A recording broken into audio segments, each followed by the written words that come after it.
priča ili priča o slovu U.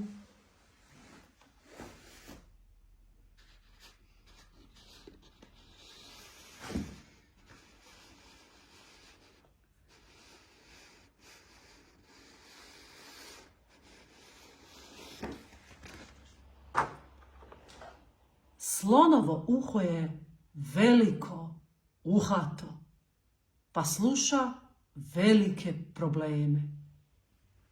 Vidjele smo lava, šapću mu zebre.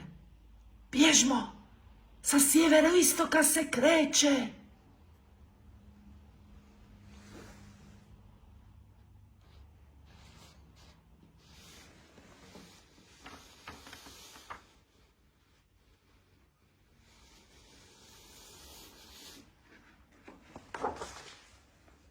Sičušno uho sluša sičušne tajne. Vidjela sam jučer one lijene mrave, dok svi drugi nose, oni ljenčare. Nemoj nikom reći da si to čuo od mene i policija ih traži, pa da nemam probleme.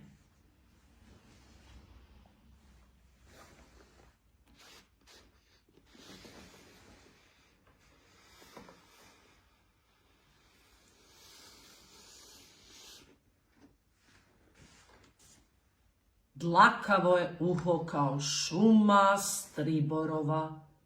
Kroz tu šumu šapac se jedva probija. Nađemo se kod starog hrasta. Čekam te točno u 2 sata.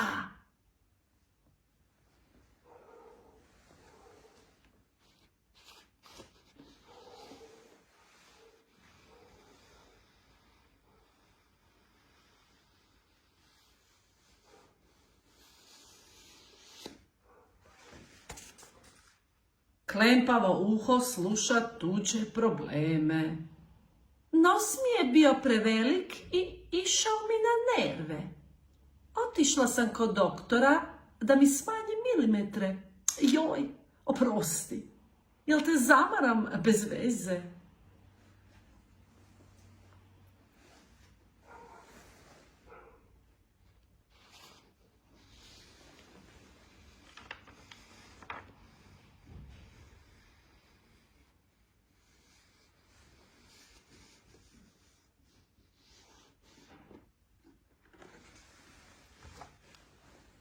Nečije uho gluho i uopće ne čuje probleme, tračeve, laži i muke što bruje.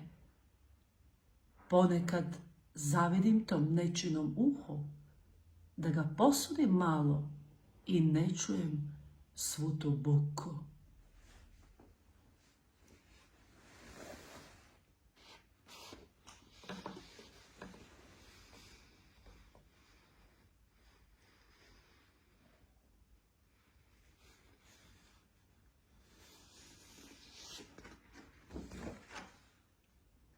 Nečije uho krasi aparatić mali. Ujutro ga na desno uho mali Kiki stavi.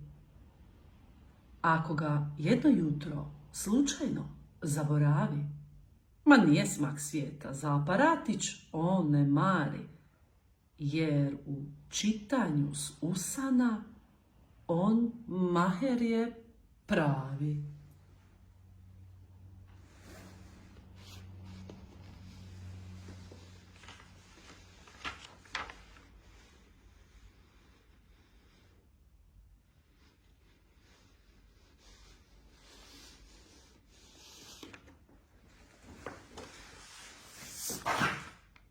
Nečije uho uvijek prljavo i žuto, a vlasnik toga uha ima lice ljuto. Ljuti se on na sapun i šampon, jer sa važnijim se stvarima zamara on.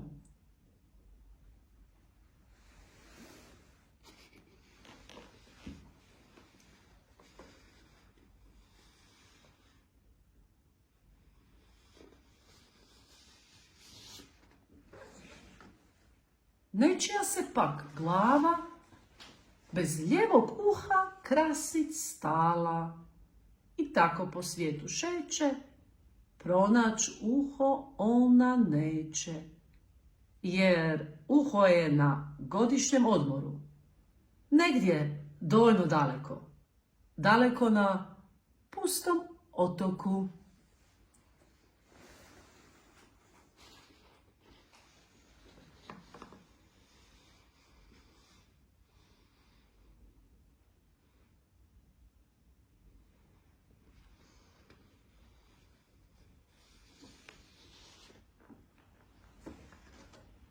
Nečije je uho poput umjetničkog dijela.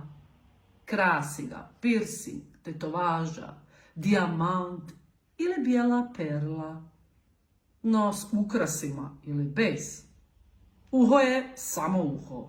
Bilo ono koje nešto čuje ili pak skroz gluho.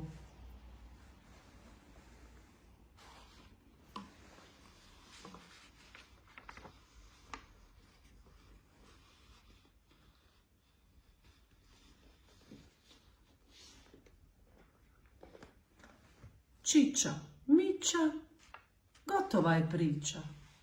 A za sljedeće slovo načuli uho dobro.